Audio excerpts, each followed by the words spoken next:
Hello and welcome to my 2 Cents channel where I talk about physical fitness, mental health, wellness topics, and just topics of interest. And today I'm going to talk about 4 things that bother me at the gym. Now, actually, when I say things that bother me at the gym, it's a matter of perspective. Things don't necessarily have to bother you unless you let it get to you. But these are more just about my observations. And there could be a lot of things on this list. I'm just going to talk about 4 things today. The first one, this is kind of a combination one, and you see a lot of memes or just jokes on social media about the person who's doing barbell bicep curls in the squat and rack, right? So I actually saw this today, but this had a twist. It was a person doing bicep curls in the squat rack while wearing a weight belt. So I have I have a couple of things to say about this one. Typically, I'm a trainer, so sometimes I'll be training clients or I may just be doing a workout. And today I was, I've seen this a bunch of times, I've lost count. So I was near a squat rack and I was with a client doing some Tabatas or high intensity interval type training exercises within that area close to the squat rack. And this younger guy, he asked me if I was using the squat rack. I said, no, not at all, go ahead. So I noticed he started adjusting the racks as far as the height for where you have the bar, and lowers it all the way down to about waist level, lowers the barbell. So I'm thinking to myself, here we go, and I guess what he's gonna do. Maybe he's gonna do some rows, I could see perhaps that. But no, this guy was just doing bicep curls. He may have had some 10-pound plates on each side. So, about 65 pounds thereabouts. And he had a weightlifting belt on top of that, So I got to talk about the bicep curl first and the squat and rack. First of all, we in this particular gym there's about 4 squat and racks, and actually 5 if you count the powerlifting one that doesn't have the safety support rails. Rather, you got to have like actual spots on that particular one. But nevertheless, there can be days when it's busy and people want to do squats. So you want to squat and you see some guy doing bicep curls. Yeah, that's annoying. It can be frustrating.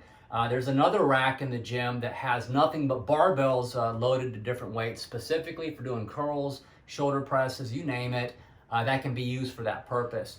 So you have that issue doing bicep curls on a squat rack. But what really got my attention, I was tempted to take a picture, but I didn't. This individual with the weight belt. So let's talk about that.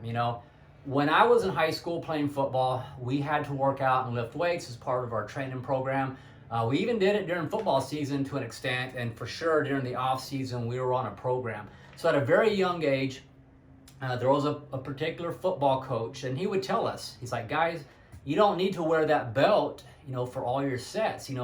Get under the barbell and do your squats without that belt, with the lighter loads of weight first, so your back can get stronger, your lower back, if you will. So all these muscles in your lower back, your lumbar area, extensor spinae, and all that system down there, you want to strengthen it as much as you can without relying on the belt. In real life situations, it's not like we walk around with in my case, my Titan powerlifting belt, which I have in my gym bag. I don't walk around, I don't have that all the time. It's not like if I find myself in a pinch where I need to lift something, I'm gonna be able to say, wait, let me go find my powerlifting belt and put it on, right? That typically doesn't happen. If you're lifting stuff at the house, if you're helping somebody move things and what have you, you're not gonna have a belt all the time. So getting strong as you can without that belt within various lifts is the ideal situation. Myself, when I squat and deadlift, I do not put my belt on for a number of sets. I have a threshold essentially. So if I'm doing deadlifts, I'm gonna warm up with the bar, 135, 225, 315, no belt on. I'm doing my sets. And when I get 365 to 405, I'll be like, starting to get to a point, that's my threshold. I'll go ahead and put my belt on for loads heavier than that, just to be safe, and also because I might be wanting to work up to, closer to 90% of my 1 rep max, or I might even be wanting to do a 1 rep max on occasion. So yeah, I'm gonna put my belt on for those situations. It's a judgment call.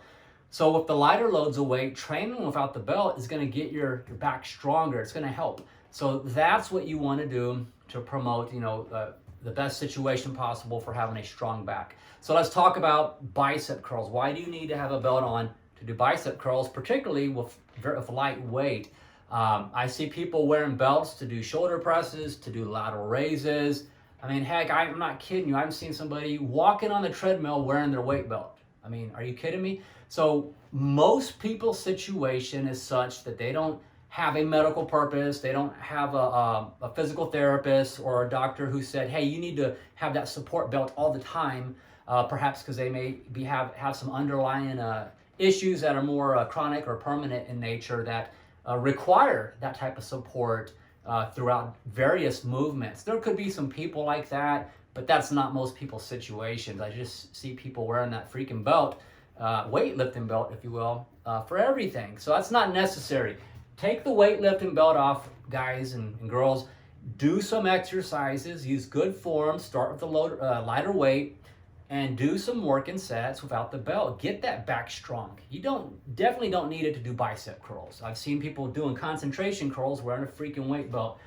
So yeah, number one, for my things that I observe at the gym that can get me to pause are definitely doing bicep curls in a squat and rack, but you definitely lose an extra minus 10 points if you're also wearing a weightlifting belt.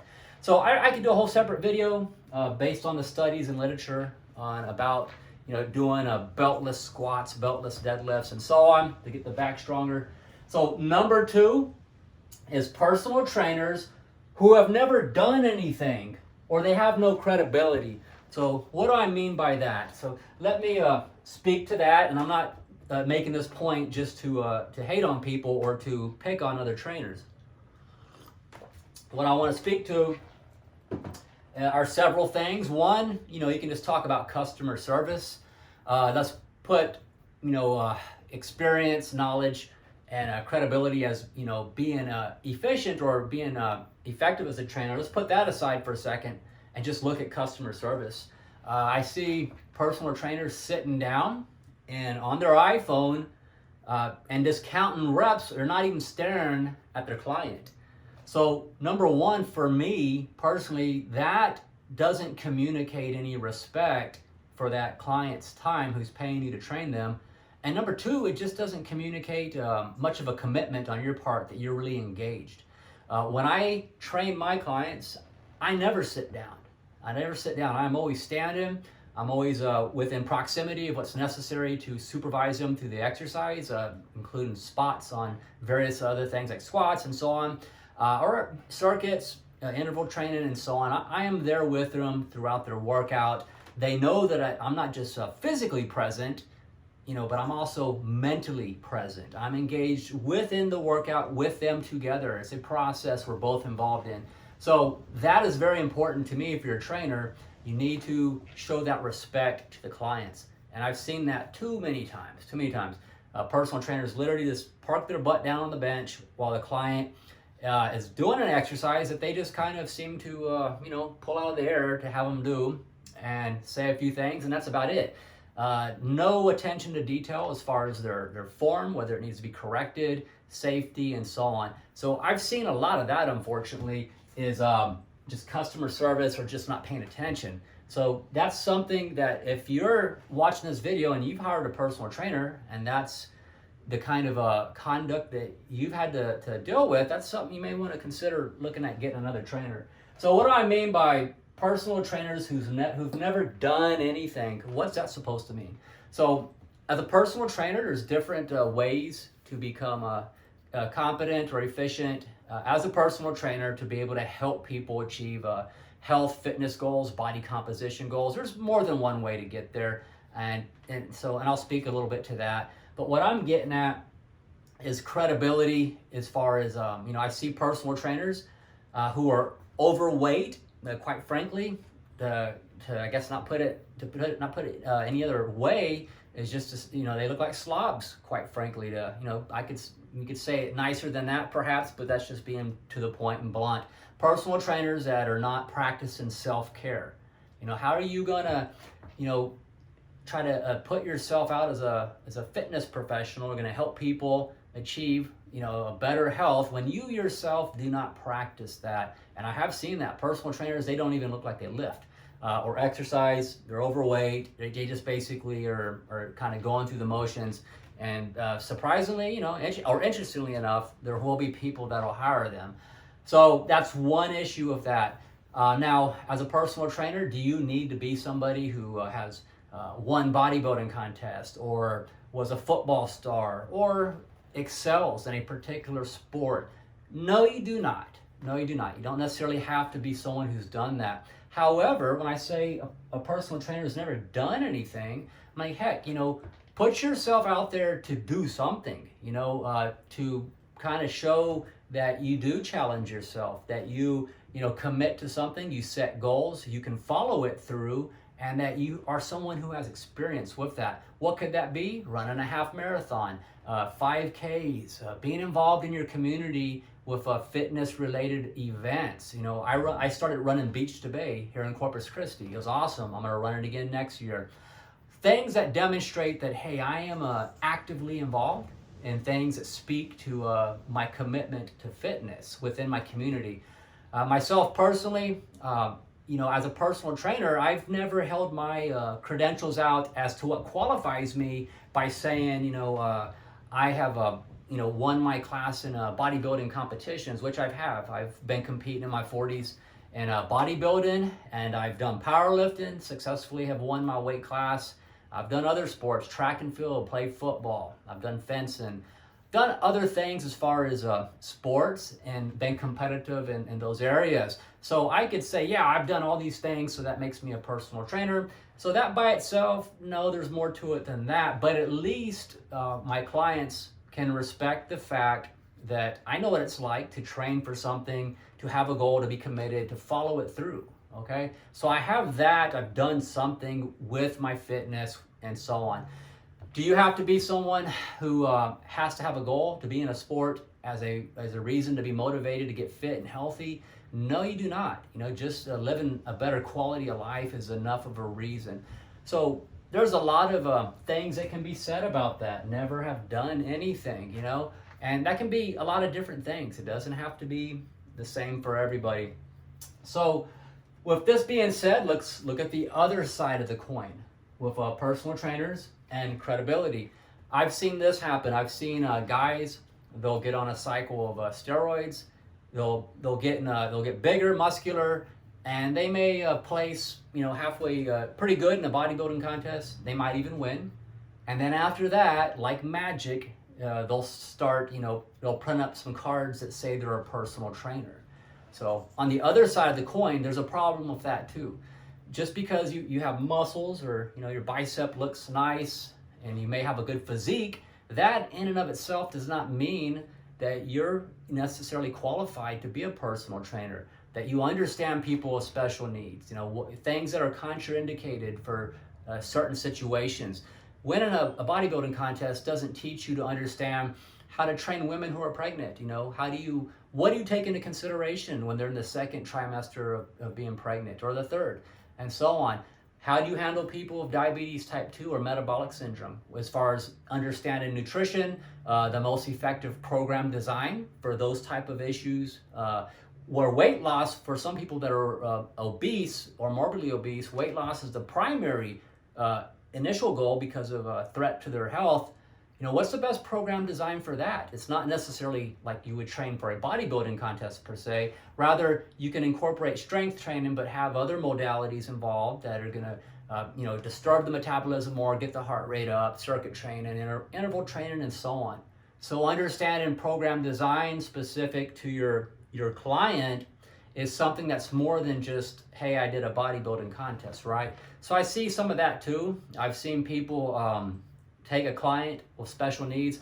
I've seen people take a client who's been sedentary most of their life, overweight, who has no foundation yet, and they'll have them do something that's more advanced, like walking lunges, deep walking lunges. The person gets hurt because they didn't have the conditioning sufficient to be able to do that movement. So it is a progression in how you bring your clients along. So there's a balance in here. It's good to have trainers that have done something. I believe in that. It's meaningful, and it helps you with having empathy for your clients, because you know what it's like to go through a process when you challenge yourself to achieve different goals. So if you're looking for a personal trainer, yeah, that can be inspiring to know, hey, my trainer's done some things, right? Or they're committed to a lifestyle fitness. They walk the walk, in other words. They're not just talking a talk. And definitely if you have personal trainers fat and overweight, they're probably not the best person to go to as far as if you're trying to lose weight, for example. Or somebody who's never achieved a respectable amount of strength or built a respectable amount of muscle for what their potential is, they may not be the best person either that's going to help you with trying to achieve those goals and so on. So those are my thoughts on that. Okay, so let me see. Sitting down on their cell phones, I mentioned that. So yeah, the issue about the personal trainer, there's a lot more can be said, and I'm not saying it just to hate on or pick on people. These are just observations, and I say these things more so for the consumer, not necessarily for other trainers. Okay, so if you're someone who's on the market looking for a personal trainer, understand this, that there's a lot of trainers who have different types of expertise for different areas, and that's great. Nobody's an expert in every single thing. It's just, it's typically you don't find that to be the case. Or you have people that are a jack of all trades but a master of none. So yeah, there's trainers out there who are going to be more knowledgeable in different areas, and that's okay. There's nothing wrong with that. If I have a client come to me who has a specific goal and need that perhaps somebody else has more experience with, then I'm going to refer that person to that other trainer, because to me that's just the ethical thing to do as far as doing what's best for that client and so on. So okay, number 3, people of poor hygiene and people who don't wipe down equipment after use. So let's talk about that one. People of poor hygiene. You're in the gym working out. I know you're gonna sweat. I'm 48 years old, so when I was in high school, our weight room was like a dungeon. We had these big fans that they'd plug them in, and yeah, they kind of helped a little bit, but for the most part in South Texas, it was hot as hell. We were all sweating, dripping sweat everywhere, but we were teenagers, it's what it was. And a fitness a gym, or these days, there's a few old school gyms left, but most of them, you got your machines, your plate-loaded machines, barbells, dumbbells, and so on. And so essentially, people work out. It's understood you're going to sweat. So there's nothing wrong with that. The thing is, are people who don't wipe up their sweat before they go to the next machine. So, it's not about being squeamish. It's just, most people that I know, including myself, you may be a nice guy or a nice lady. I'm not interested in lying in your pool of sweat after you've done your exercise. And there's other things that can be said about sweat, which is a fluid coming out of your body, and so on. But, that's a different video perhaps. So yeah, just courtesy. If you're working out, and to me, this is a no-brainer. That's why, I wonder what's going on with some people, because all behavior communicates something. We're always communicating, not just talking. We communicate with body language. We communicate by how we conduct ourselves. So if I lay down on a machine or a bench or whatever, and I just leave it drenched in my own sweat, get up and walk away and go on to my next exercise, and I make no effort to even wipe it down, to me that communicates that I don't have respect for other people, or that I'm more important or so on, or it's all about me. So we don't live in a vacuum, and if we're working out at a gym, we're not working out in a vacuum. It's not just us. We're in a community. So yeah, that's something that sometimes I'll politely say, hey, do you need we have a spray bottle, towels, kind of like trying to encourage them, or hint, right?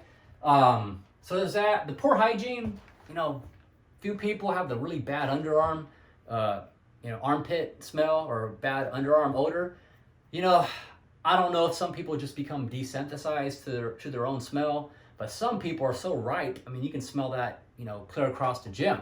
So yeah, some people, you get that deodorant. If you're working out in a tank top, get that deodorant before your workout session, and use that stuff. So just those types of things, it can be a distraction. Usually I'll just kind of move on down to the other side of the gym if I have to, if that's an issue.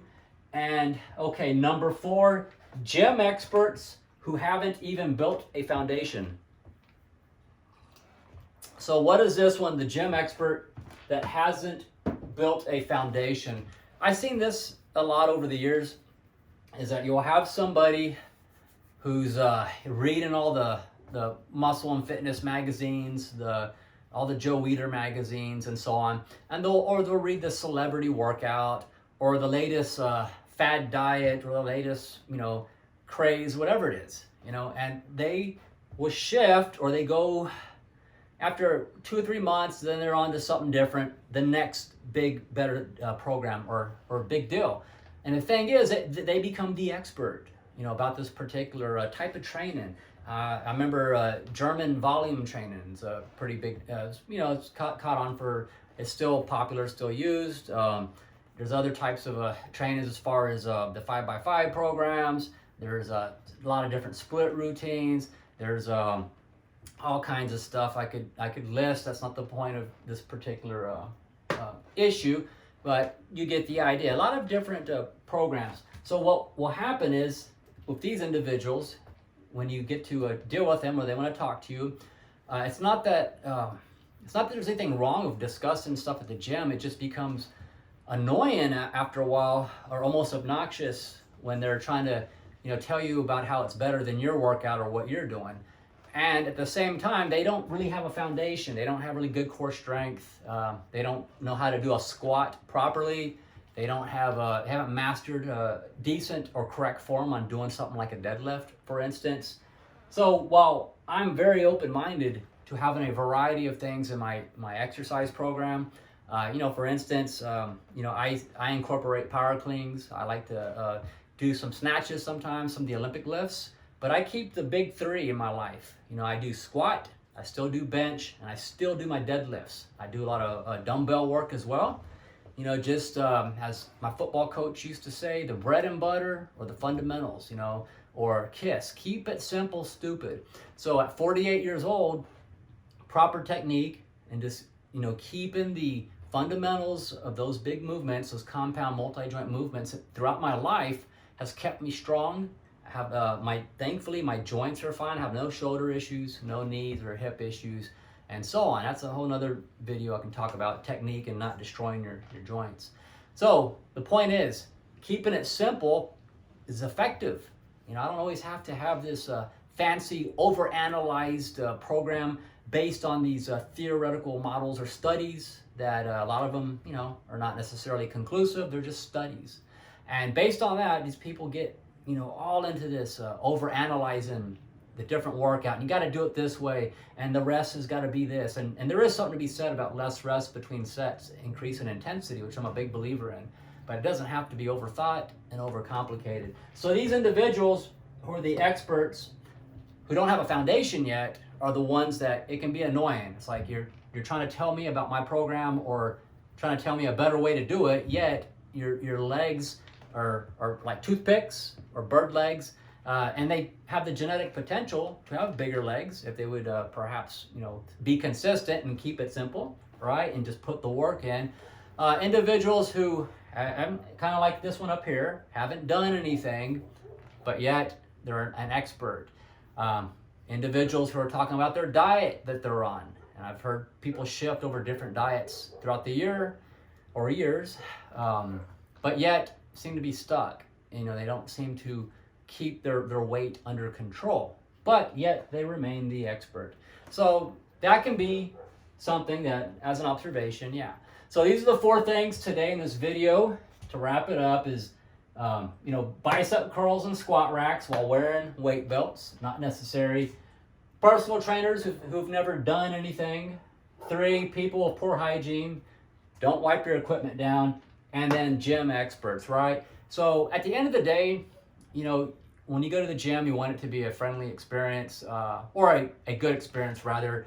Get in your workout, you try to be social and not have collisions with people. And for the most part, I've always done well at that. I go to the gym, I'm polite to everybody, do my workout, and when I'm done, it's time to go home. So these types of things are gonna happen because we're all You know, people are different and we're not all alike, and we're at different stages of what we're learning and what we think we may know.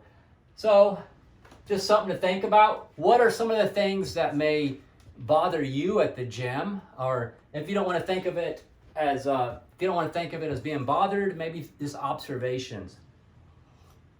Feel free to drop some comments below if there's something else that at the gym that may bother you, or some of your thoughts on the 4 that I mentioned. Maybe you have another opinion, and that's fine.